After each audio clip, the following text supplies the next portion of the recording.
I'm like, also ATL, ATL. What's up, you guys? You're back with Let's Talk, hosted by your girl Denicia, and today's topic of discussion is Thursday regulation. Thursday regulation, regulation. I tell you, to regulate your emotion is a whole nother game changer because there's so many people out here that cannot regulate their emotions. And being able to regulate your emotions is the hardest thing to do. I promise you it is. Because it has taken me years to understand how to regulate my emotions. I'm telling you, to be able to sit and not overreact to something even though you want to, and having self-control and regulating your emotions and self-control goes hand in hand. And if you lack self-control, like I did personally, I had no self-control. Like I tell you, even when I get some money, I'm finna spend my money. I don't care if I don't need nothing. I'm finna go find something I need. Like I would buy food, even if it was food in the house, just because I wanted what I wanted and I lacked self-control. So by me lacking self-control, I knew I lacked the ability to regulate my emotions in stressful situations or environments where I feel attacked, or I feel like you're personally trying to do something to me or personally coming for me. And sometimes it don't even be the case.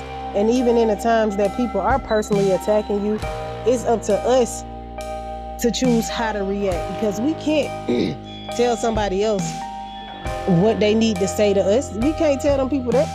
We can't, hey, this is what you need to say to me in order for me not to go off. No, we can't control what somebody else say out their mouth, just like somebody can't control how we react. So we always have to remember to take a time and just breathe and woosah and pray about it and really think before we react. Like I've seen so many videos on Instagram and Facebook about guys going to prison, and if they only had taken that one time to think before they reacted, it would not have happened and they would not be in that situation. And I'm so glad, once again, I'm so glad that I was able to go through this journey of mental health and really implement the things I've learned in therapy and the things I've read in books, self-help books. Like in this book I love called Mindset. And if you have an opportunity to read that book, it's called Mindset. And I think they have an audio book for it too. If you like me and don't like to read, you can just listen to it more so than read it. And it really helped me change my perspective and stop looking at stuff like, oh, everybody against me, the whole world is against me, everybody don't like me, this, that, and the third. And sometimes it ain't even that. Like sometimes we can get so overwhelmed or so wrapped up in our own world that we always think about me, and we never look at another person, especially if somebody, is usually in a generally, upbeat, happy day, and it's one day they just answer you in a way you just do not like and you just flip out. And instead of flipping out, at that point, you should have just taken the time and said, you know what? They probably ain't even mad at me. I ain't even talked to that person all day. I ain't did nothing to that person. I ain't said nothing to them. And just let it go. Because some people do have the tendency to lash out at others because of what they're going through. And when people do those things, we have to really take time and sit back and put ourselves in their shoes or look at it in a different way, especially if we know we have not done anything to offend or cross that person, and just be like, you know what, that person having a bad day, I'm not even finna feed into that. And that's hard to do. And you talking about somebody that will put people out their house just because you said something I didn't like, or you offended me, or you hurt my feelings. Like I remember this one incident. And I know y'all gonna get tired of the man's name, but I remember that one incident. My baby daddy brought his friends over there. Oh my God. Why he do that for? Tell me why he do that for. And we was talking about mental health, and he said something, and it's the crazy part. I can't even remember what the man said. But once he said it, I just snapped and lost it. And I was finna bust him in the head with something. I had picked up the hammer or something, a screwdriver or something, pair of pliers or something. And I was just finna go in on him. And so I ended up putting the man out the house. Me and him getting into it. And to look back at that moment, I really do feel bad about that. Like, it ain't too many moments in my life that I feel bad about or I regret. But that moment I regret it because I became upset about his opinion. Like, just because that's his opinion about how he feel about mental health and people that suffer from mental health are weak and all of that, that's his opinion. That has nothing to do with me or anything. And me personally, I still think that man deep on the DL, so I don't know. But anyway, we gonna digress in progress because I just really was finna get off topic. That's why I said these podcasts would be 10 minutes because my butt would get off topic so bad. It's terrible. But yeah, and to just reflect on a lot of overreacting moments I don't had, I am embarrassed and ashamed of myself because I'm sitting here having flashbacks, just thinking about situations where I overreacted. Like this one time, and I should not have went through this man's phone. And like they used to say, the old people say, you go looking for it, you gonna find it. Baby, when I say I went looking for it and I found it, I found it. And when I found it, I was just overly emotional. Baby, when I say I was overly emotional, I was overly emotional. All I could do was slap that man. And I am surprised that we didn't get into a World War III rumble because, baby, that man was asleep. And when I say I smacked him, I took my hand all the way back to God and brought it back down. That's how hard I hit that man. And it ain't funny, like, haha, funny, but to think about it. And to sit here and reflect on that and be like, oh my God, girl, you had no self-control. You could not regulate your emotions. You were driven by your emotions. And by me being so driven by my emotions for years, it has caused me to lose a lot. Like I've lost a lot, really, living life off my emotions. I've quit jobs. Be like, bro, look, nah, fuck y'all, fuck this, I'm not coming back. Y'all done pissed me off. I ain't gotta come back here. My old man gonna make sure I'm straight. Like, y'all lady off, everybody hate Chris. That's how I be. I'm like, I don't need this, I'm finna quit. Not call that man, he'll just be like, why? And he would never scold me. He would never belittle me. He would never make me feel bad about it or anything. He'd be like, okay, well, you don't have to make this work until you find another one type shit. So me really sitting here reflecting and starting this podcast has made me realize that I have really sabotaged myself with the lack of being able to regulate my emotions and have self-control in situations that are, what word am I looking for? Stressful. I think that's the word. That are really stressful, and I know that it would affect me to the point where I can't control myself. And lately, I've been doing okay with it. I think I've been doing all right. Now, me and that man, we still got our problems because I be like, bruh, I know you didn't.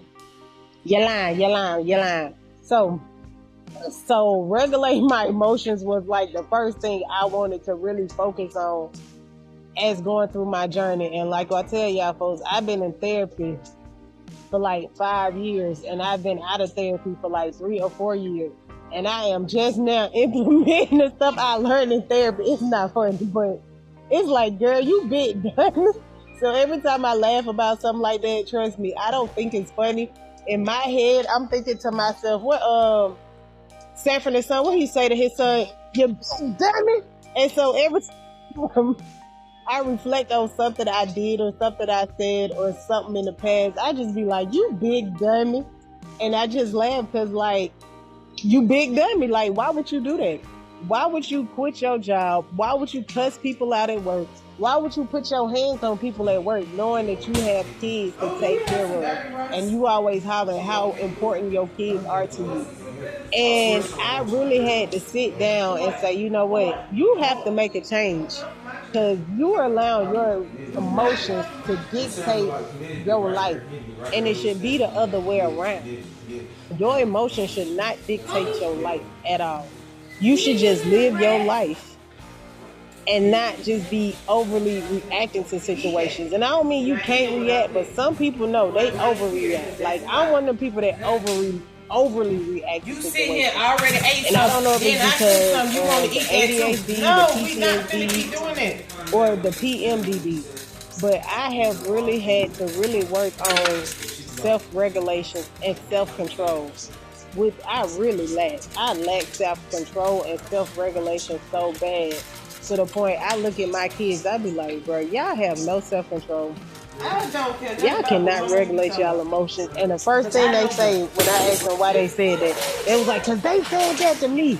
And I'm like, okay, well, did you really have to say anything back? Because you have de-escalated the situation by walking off, going to find a teacher, going to find a staff member, or coming to tell me. So I'm grateful that I have taken the time to really sit back and find tactics that help me regulate my emotions, especially when I become angry, jealous, frustrated, overwhelmed, hurt, disappointed, disillusioned, despondent. Like I have to really sit back and breathe. And I know that's so taboo when people say inhale and exhale, but that really works. And there's a lot of times, even with dealing with my children, I have to sit and inhale and exhale before I even respond to them. And sometimes they'll talk to me. They was like, Mama, are you listening? I said, you know what? After you made that statement, I was like, I stopped listening, because I knew that I was going to get angry and that I was not going to allow you to finish telling me your side of the story. So sometimes my children have to repeat themselves 3-4 times to me, because I have to disconnect and regroup and come back, because, honey, I'm still a work in progress. I said I'm going through a mental health journey. I ain't say it's over with. And that mental health journey is never going to be over. That's like, it's like being an addict. You have to take it day by day, second by second. Everybody's like, it's so easy. Man, look here, trying to reprogram yourself. The way you think, the way you react to stuff, to have self-control, and to be okay with delayed gratification. And when you have never, ever, ever tried that, baby, it's a struggle. But it's worth it, because I see now that even my kids are calmer with dealing with each other. So them boys used to fight. Even Maya, Dale, and Debbie used to fight.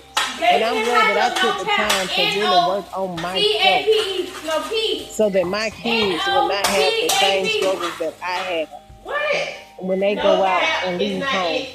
And the way my children act, they're like, they don't want to leave home. They go. But we all should take the time and really sit down and understand what triggers, and sit down and figure out solutions on how to handle those triggers, and to come up with tactics that we can use that are successful. Don't be just coming up with tactics that ain't gonna work for you, okay? You be like, well, I'm gonna exhale. No, because before I was started to exhale and inhale, I had to go for a walk. I didn't care if it was 2 o'clock in the morning. If I got upset, I need to go for a walk. I need to jog, I need to exercise, or I would clean up a whole house at 4, 5 o'clock in the morning just to calm myself down. So I'm glad I have gotten to the point where I can just inhale and exhale and take a moment before I respond. Because when people tell you that to use that tactic, I think they need to explain in depth on how that tactic should be used, because everybody can't use that. Everybody can't do the same thing. It doesn't work for everybody. The inhaling and exhaling when you upset, that don't work for everybody. Like me personally, when I'm upset, I need to get that frustration out, especially when I'm on 1,000. That means I need to go do something, or I'm going to hit somebody, or something bad is going to happen.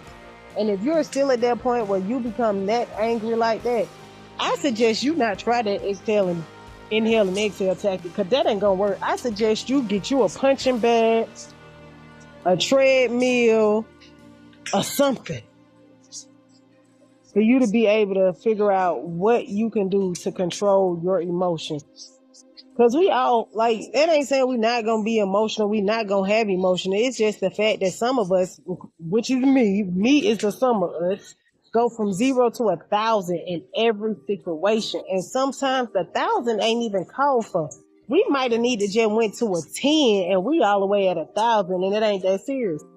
Like, to the point, I used to do that so much when the people in the neighborhood used to call the police on me and my children because my kids beat up their child or something. They used to send 4, 5 squad cars, because I would overreact even with the police, but I would cuss them folks out like it ain't nobody business and wouldn't care, and be like, who you finna take to jail? Nobody.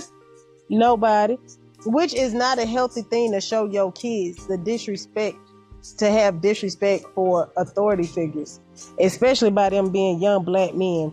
So I really have had to take the time and change my approach to stressful situations and how I handle them, and really look at the situation and be like, bro, is it really worth you going 1,000 on that, or do you need to tone that down?